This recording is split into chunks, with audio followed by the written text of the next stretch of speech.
Welcome everyone to today's Frontier Opening Bell from Frontier Africa Reports. I am Bosin Omofaye, and my panel is this Wednesday, the 7th of October. Joshua Debisi, Head of Banking Analysis at Beteva Capital Management. Morning, Josh.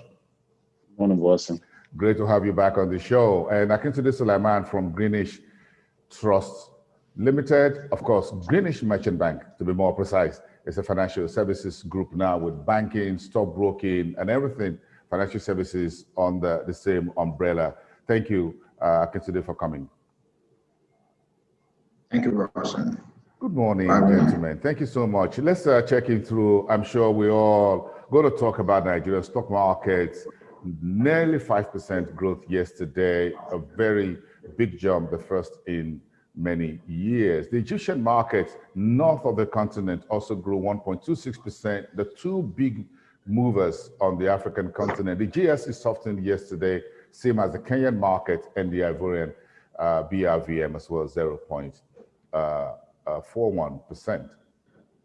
So let's talk about the East African market as we take a quick look at some of the PMIs that continue to roll out for the Pan-African space. The September PMI for Kenya was the strongest at 56.3 reading.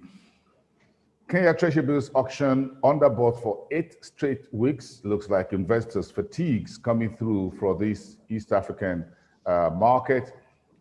Ethiopia says it's ready to reopen tourism sector this month after a hard lockdown. International flights back in Kigali and in Southern Africa space from Zimbabwe to South Africa. Ethiopia says it's ready to get back into business. And Standard Investment Bank in Kenya says its Mansax fund posted 23.3% annualized return. That looks like good money. And the financial officer at Uchumi is now being brought to Tuskys as the new financial controller to help keep things steady and growing in that retailer with big business in Kenya. And Vodacom Tanzania reporting about 0.8% revenue to 1.03 billion Tanzanian shillings, says its M-Pesa's business also grew within the period. The PMI story is a big one, even in Nigeria, by the way. But if you look at the West African Nigeria space, the country's benchmark, the Stanbic IBTC PMI retreated 52.5 in the month of September. Let me get Joshua to come in through first on the PMI reading. We've done a bit of a raft of fast and furious stimulus into the industrial manufacturing, to the MSMEs by the central bank, by the government, across board. Is it time or is it too early to start looking for a manufacturing activity to rev up? Well, I think, first of all, obviously the fact that it's still positive, shows that there has been growth. Even throughout this entire lockdown situation, I don't think it ever dipped below 50. Obviously, the central bank was extremely intent on boosting lending to many sectors, including the manufacturing sector, and getting that to, stimulate some sort of economic activity and thus economic growth. However, I think, we need to obviously look a bit deeper into all the different aspects of the PMI, because obviously we might start to see some different trends. Now, based on the fact that it contracted slightly, I'd say that it's safe to assume that that growth activity was not as vigorous as it had been in previous months. But overall, I think the CBN is not too bothered about the entire situation, simply because obviously they've done a lot to stimulate the economy, and it's having an effect, and I think it will continue to do so before the end of the year. As for how this will translate to economic growth, we'll just have to wait and see. It will be interesting to see what Q3 GDP numbers do and what the overall will happen by the end of the year. But I think we're seeing a bit of a stabilization, definitely in the general Nigerian economy, just in terms of activity continue to go back to previous levels. However, there's been a few hiccups here and there due to the fact that, the benchmark oil prices have sort of dipped slightly, although they're coming back up. Now, that will have an effect also on, the economy and on PMI in general, but I think we'll just have to wait and see. It's too early to draw any conclusions just because, Q3 just ended. We're just entering the final quarter of the year. So there's still a lot that we need to analyze and look towards before we can make any kind of definitive conclusion. Well, fair enough. When we look at the stock market, however, roaring like we saw yesterday, Akintunde, this is as good as it can get. Who is buying, who is selling, who is interested in this market steroic performance? Thank you, Boston. I think it's a great time to be in the market. I mean, wonderful performance yesterday. But this, we'll see it's a lot of asset switch by market players. Post MPC, we've seen a drastic move in the markets. We almost got a circuit breaker yesterday, but that didn't happen. And this is just a buyer's market, buying into dividend yield. I mean, looking at opportunities for at valuations have reached some cheap prices. So you see some PFAs have been trying to buy into the market, looking at the alternative, which is not as interesting as it should be. You see retail players as well looking at it from the NSE's participation report that was released earlier last week. You said that the retail players are more into the market now than the local players are more into the market now than the foreign players, and the institutions are taking the bulk of the market now rather than the retail. So I think we are seeing a lot of buy-in and a lot of bandwagon falling in.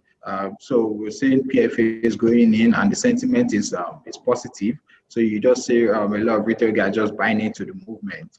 And what we're going to see going forward is after the big guys are done moving, then the small guys will follow. Then you just see people looking for cheap valuations about just trying to buy into those stocks that have not at least moved as the market has moved, and that will keep the momentum a bit bullish. But going into the end of the week, we should start seeing some profit taking. People waiting for stocks to have achieved a certain level. We see the stocks at that level and start just selling down their holdings. We don't think this is going to be going for a very long time. It's about 12 days now, and we are looking at it halting say towards the end of the week or the start of next week.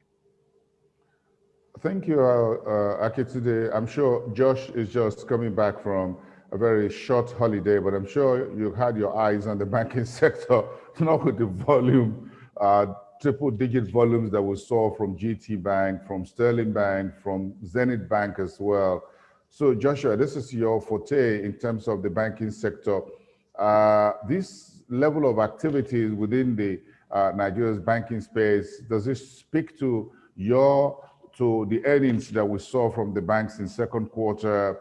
Folks just buying into dividend outlook, or there is so much more, perhaps even the latest Fitch ratings of some of the Nigerian banks? Well, I think this, first of all, let me say I'm quite happy about the situation, although the CBN had a direct hand in steering investors back towards the equity space, because they have successfully managed to keep interest rates and yields depressed for close to a year now. And so investors, especially local investors, have started to sort of see the light. And obviously the banks did their part by performing well enough that investors felt it, or feel rather, that it's prudent to come back into the equity space. Now, obviously, I've been, encouraging investors for a long time now to, take a look at the very attractive prices in the equity space, especially for banks, and, the pretty much savory, very sweet dividend yields that they can expect to to get. And obviously, after the H1 results were released, I think a lot of investors finally realized that no matter what happens, I think banks will at least maintain the dividend payout from last year, except for maybe one or two. And we've seen it reflected in the way the banks have really gone up in the past few weeks and the past few sessions. Now, going forward, in another strong quarter, we'll soon see Q3 results. Another strong quarter will definitely, even spur further investment in the equity space for these banks. Now, overall, my prediction or my estimates still stand.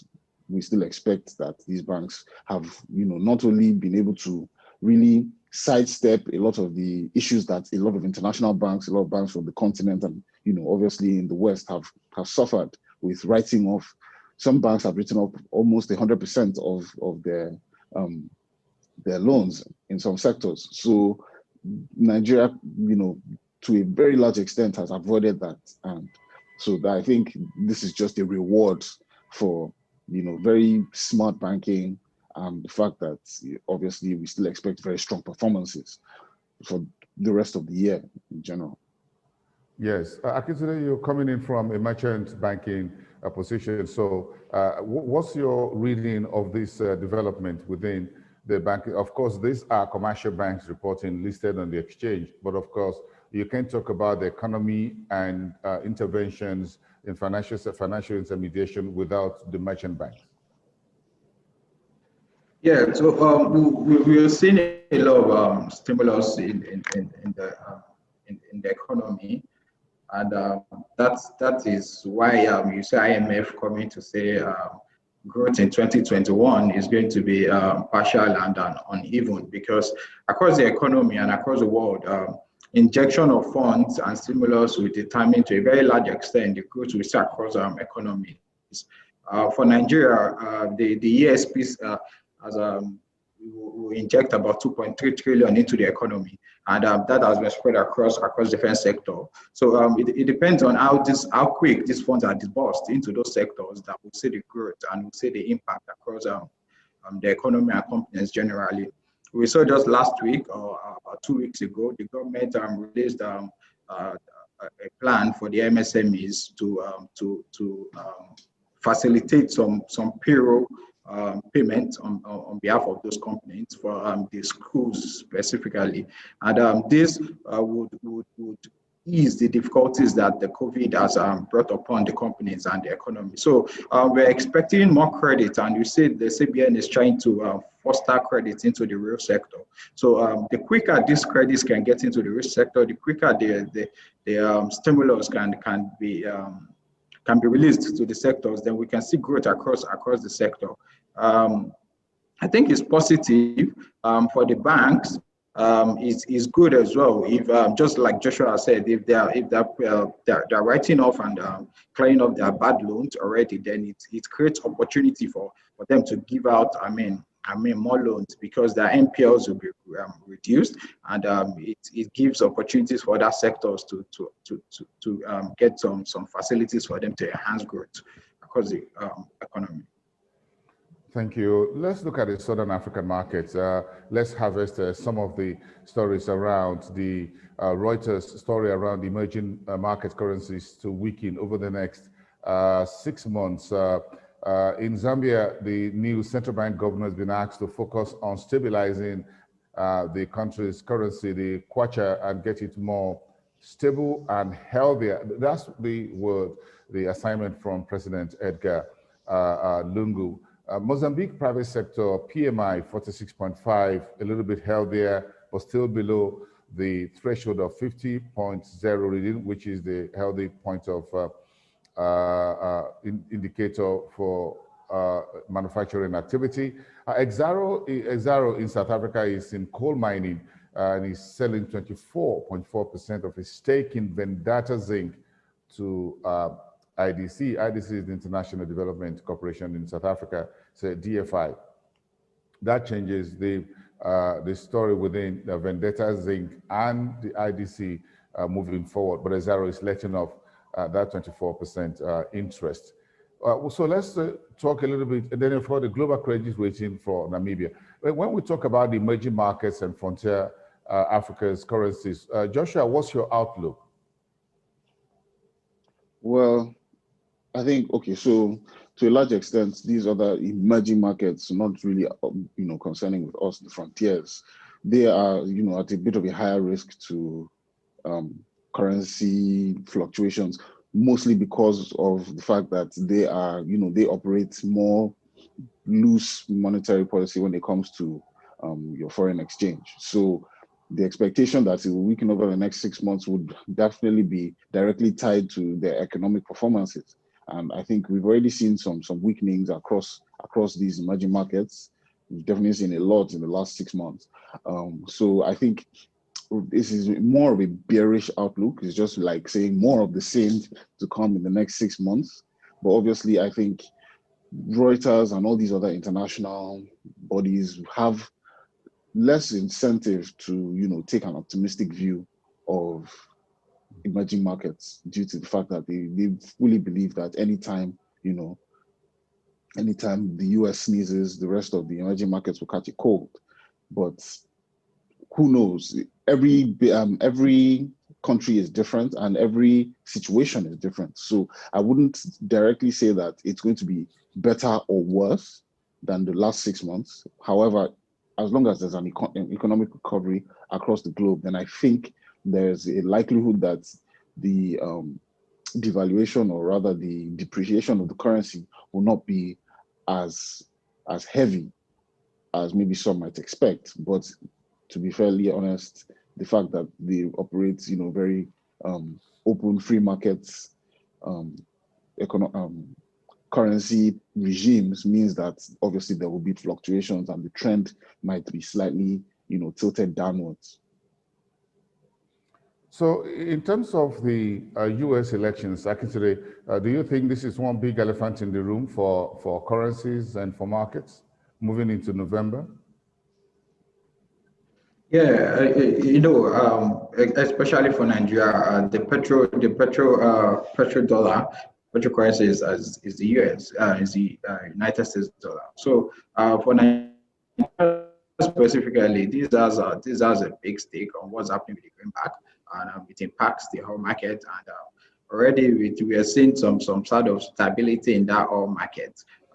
This may look positive for Nigeria, but at the long run, in as much as there's that volatility in terms of growth across economies, we still see that will be shaky, but over around 39 to 40, $42, which is not really good for Nigeria in terms of what we've seen in our budget, which is about 13 trillion. That is not.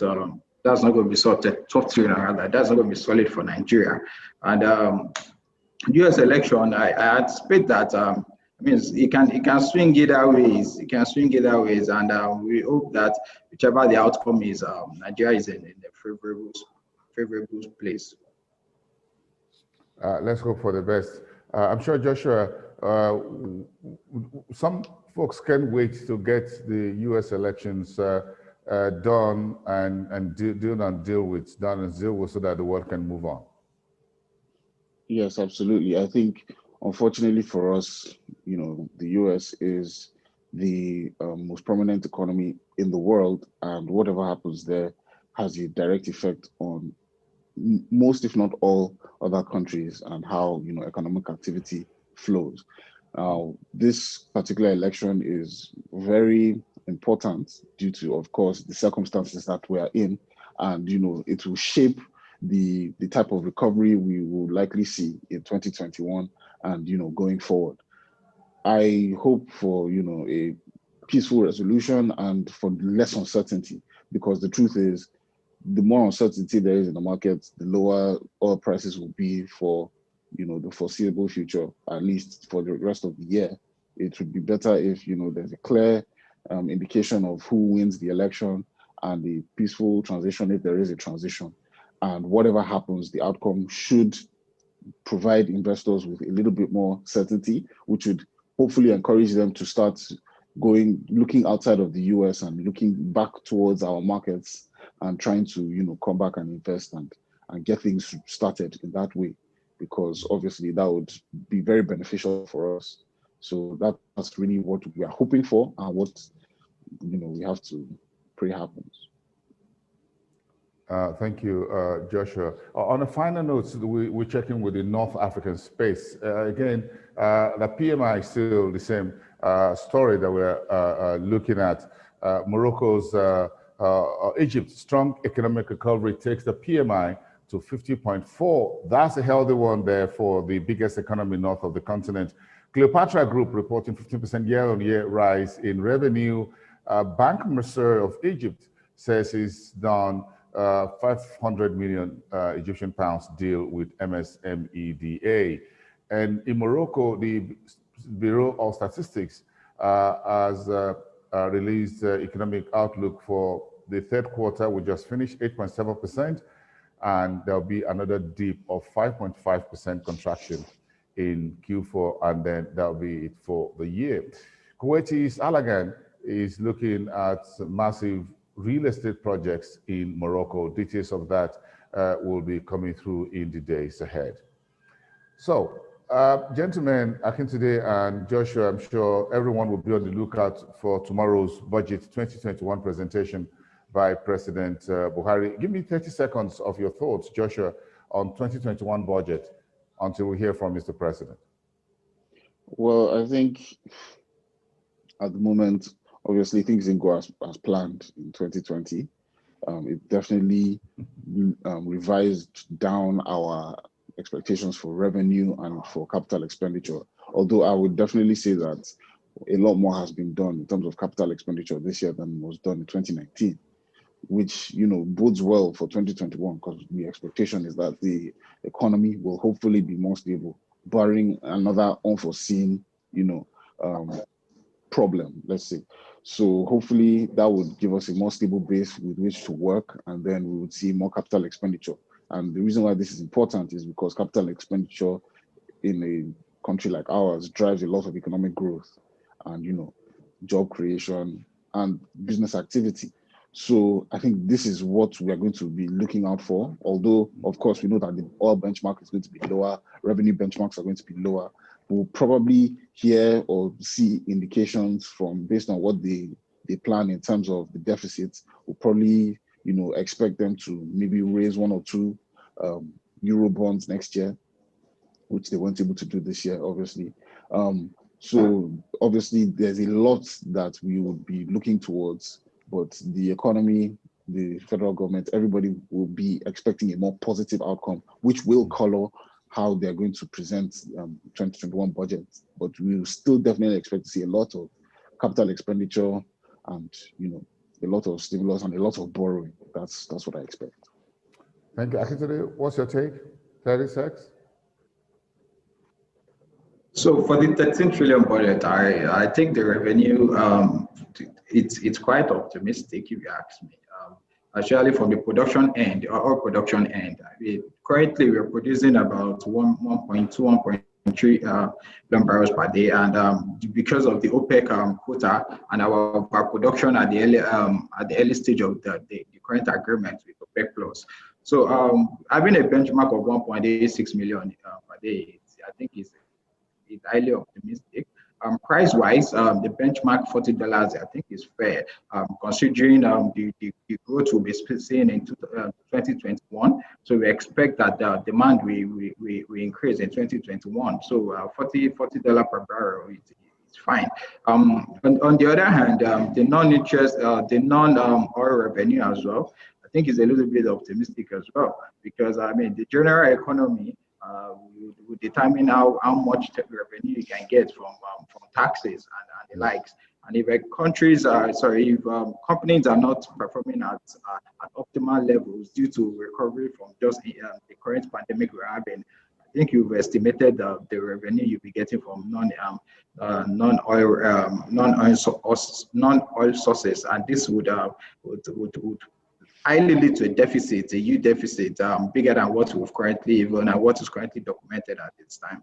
So I think it's quite an optimistic budget, but hopefully we'll see a sustainable hike in oil prices and probably revenue, non-oil revenues.